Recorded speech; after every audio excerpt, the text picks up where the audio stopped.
Hello, fellow humans! Okay, this video is really debunking on Matt Powell's creations video, kind of more of a recent one.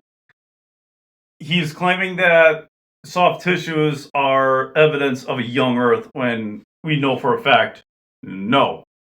I mean, there's other evidence that's not. I'm not going to get into it. I'm just going to go based off stuff what he said and not into like reasoning of like, for example, like human fossils being next to dinosaur fossils and all that. You know, there's so much wrong, but I'm just going what he's saying. I really should have written a script. One thing I want to point out is you're going to see a lot of stuff up in the corner. That's because if I throw a link, use somebody else's part of the video, I want to give them credit, and I figure that's one of the better ways. They'll also be below in the description. For example, if I have like a Devil Artemis moment, I'm throwing it up there. So I hope you enjoy. Many people believe that dinosaurs lived and died out millions of years ago. But let me tell you, we actually have found forensic evidence that shows beyond any shadow of doubt that dinosaurs existed in the recent past and in fact coexisted with humans. Dumbass. And so I'm going to go ahead and cover that evidence in this video. Spoiler alert, this bonehead Bible banger will not. Yeah, he'll list a bunch of stuff. I'll get to that later because he'll bring it up later, and yes. We find tons of bioorganic material that should have degraded by now if these dinosaurs really did exist millions of years ago. And here you can see blood cells taken from a Triceratops rib that are still intact. I need to correct this timeline twat on a couple of things. First one is the blood vessels. In certain circumstances, clearly they can be preserved by the environment. I mean, look at the bone. Look at the blood vessels you can clearly see. Oh, by the way, I was being sarcastic. Well, duh. But, in the lab, scientists have done the same preservation. There's like really two methods on how to do this. The first one that they've actually preserved a lot of blood vessels is through Fenton chemistry. Hi guys, gals, and everything in between. Editor here. We're not going to go too far with the chemistry. There's going to be a quick introduction of what we're talking about. There will be a link in the description, and there should be one above with a crash course of chemistry. Crash course, like the YouTube channel talking about chemistry. Again, a link below the source of where information is being taken from. There's probably going to be more than one for the chemistry. So if you're really that curious about it, knock yourself out. Again, not going to go through too hard into it. Otherwise, this video might be like several hours long. Fenton chemistry involves an iron and hydrogen peroxide. To, on the screen is full equation because if you're like me, you kind of need a little visual with this. But depending upon how familiar you're with chemistry and all this, this will be a quick review or introduction for you. You have a ferrous iron and ferric iron. Ferrous iron has a positive 2 charge, ferric has a positive 3 charge. The positive charges means they have less electrons which orb around the atom. Electrons have a negative charge. Your cells take advantage of this by turning the ferrous iron into ferric iron, taking in that iron, and then turning back to ferrous iron to make it more usable by cells' organs, the organelles. By doing this, they physically make the molecules smaller, the iron smaller. This reaction is a possible way that's preserving these vessels. Scientists did this actually to preserve ox-rich blood vessels at room temperature for at least 2 years. Hemoglobin, the iron in the hemoglobin was a critical component for this preservation. I just want to point out, I can only imagine how that would smell. Please keep that in the closet. Don't have it by your desk. I mean, you don't have to imagine that. I'm just weird that way. But there's a second possible way to chemically preserve these structures. It's through the formation of advanced glycation and lipidization end products. I'm going to have it on the screen because I think my tongue got distracted on that one. But the TLDR of these are components formed is that these are compounds formed through the reactions of sugars and lipids with proteins and nucleic acids. So basically what's going on is both of these mechanisms, the Fenton chemistry and the formation of advanced glycation and lipid oxidation end products, can cause cross-linking. The cross-linking, the big point of that is like the molecules like literally become cross-linked. It's just like how it sounds. When this happens, it's so much harder for these molecules to break down afterwards, just because they just become stronger, more chemically robust. The fossologists, the other point I want to make is the fossologists, the ones who actually study this stuff, are not convinced that these are blood cells here. Not all of them are. Like, there's a good argument they're not. I'm not sure which pictures he's showing us. What picture his, like, I don't know what that is. He doesn't give credit, so I don't know where that came from. But he could also very well be taking a random out of context picture. On screen is what they actually look like from a paper I read. But some of the chemical signatures of those objects are similar to red blood cells. I'll give them that. They contain iron. That's where it ends. Red blood cells have around 0.3% iron by weight. These objects have over 8% iron by weight. That's like 20 times more than what red blood cells have. And to be blunt, the claim that these are red blood cells, are probably wrong based on the size alone. These objects are less than 10% of the length of crocodilian blood cells, and less than 20% of the size of bird red blood cells. Size matters in this context. Just saying. But not only that, but the shape is wrong. Generally speaking, the red blood cells are like flat and disc shaped, something like that. Kind of give them a little surface area so they can do red blood cell things with, transmitting oxygen and whatnot.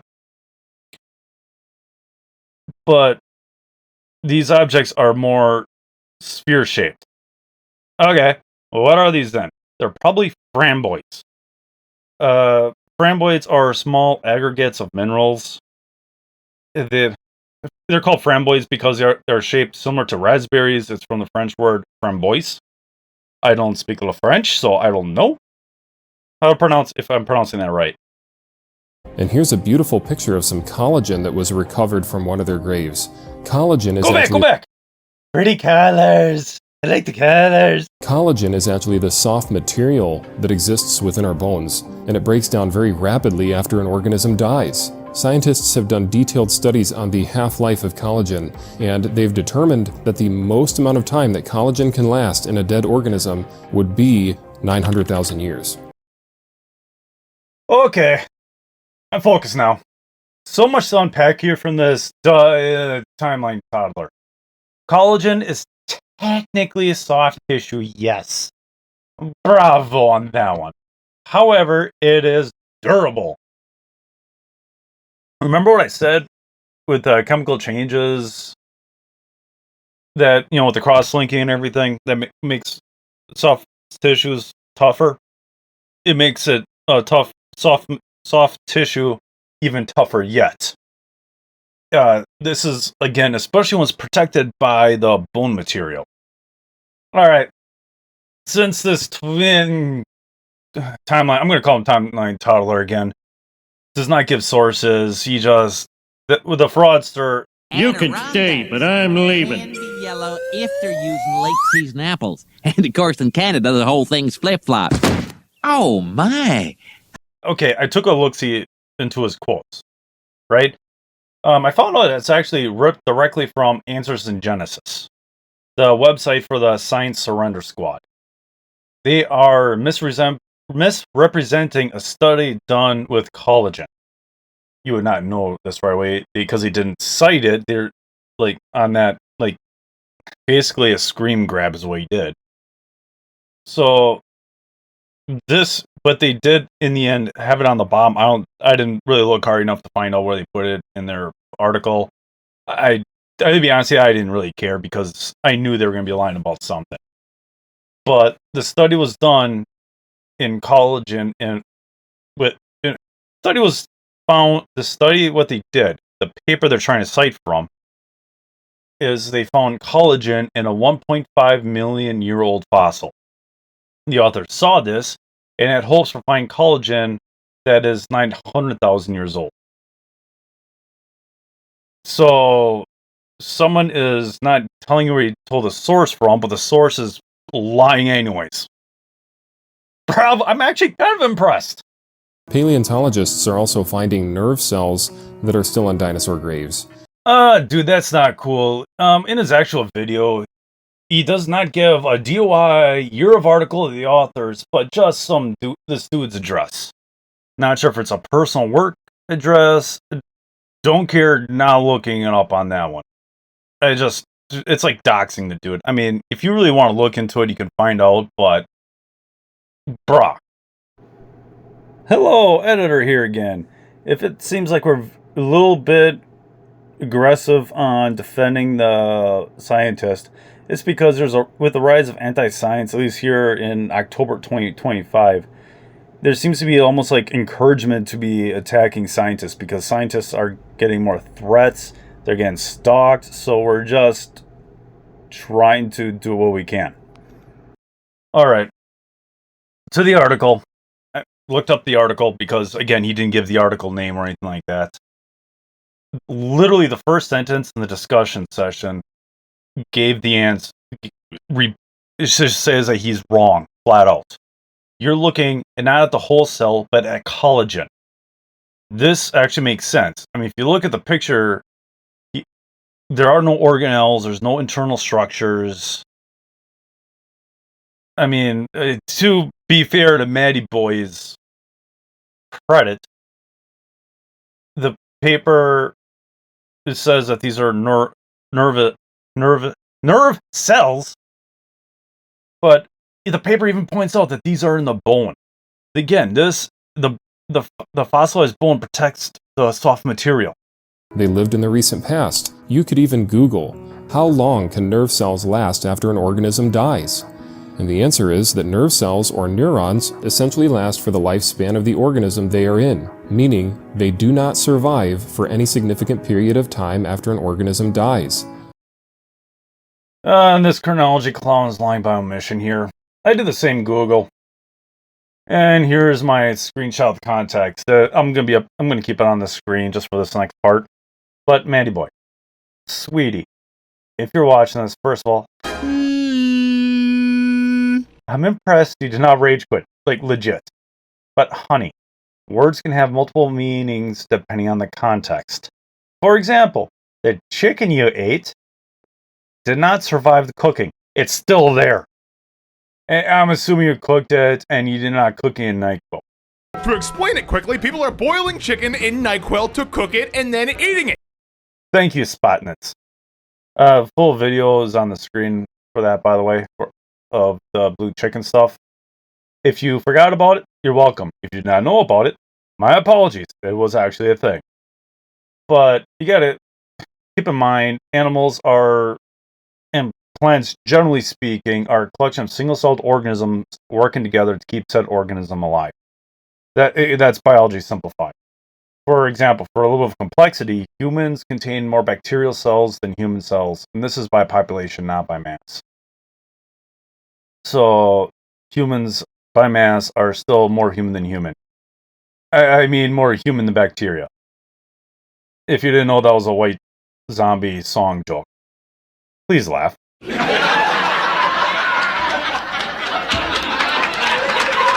And me too, because I'm also a human. Nailed it! C14 is now being discovered inside of dinosaur bones, and remember we've covered in previous videos that it only lasts a maximum of 50,000 years. Alright, correction for this carbon crybaby. That's not the maximum detection length of C14. That's more or less close enough to the maximum effectiveness of radiometric dating using C14. I say that because its half-life is just over 5,700 years, so when there's not enough of this stuff, the accuracy really drops. Theoretically, you can find C14 that's a billion years old. I'm not saying it's guaranteed, I'm just saying, technically speaking, it's possible. but there are other forms of radiometric dating that can be used for these longer periods of time. When I say other forms of radiometric dating, like one that goes really far back is uranium-238 to lead-206. Its dating range is roughly 1 million to 4.5 billion years ago. But, so, he's saying, alright, we're finding all these C-14, use your head. Remember I said about chemical reactions? That's still kind of a critical part of this. Chemical reactions are still happening to these materials. The collagen and bone is still taking in modern carbon. That's why we're picking up on this carbon dating. Carbon is kind of, they'll hook up with just about anyone. That's kind of the reason why life is really carbon-based. It's because the molecule is so useful for everything. When you also do radiometric dating, you kind of gotta be a little smart about it. Use your head. Inside of the trees, like the cores, are dead. They're not taking in carbon. They're not, because they're dead. If you have like an old artifact that's made out of wood, you gotta be careful with it, because if let's say if somebody decides to make, I don't know, furniture out of a 200-year-old tree, the middle and the core of the tree that they use for the furniture, that piece of furniture is going to date like 150, 200 years older than the furniture actually was made. I just got bored. Everybody out.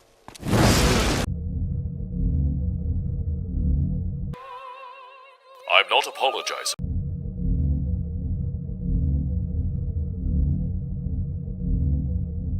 Education is a human right.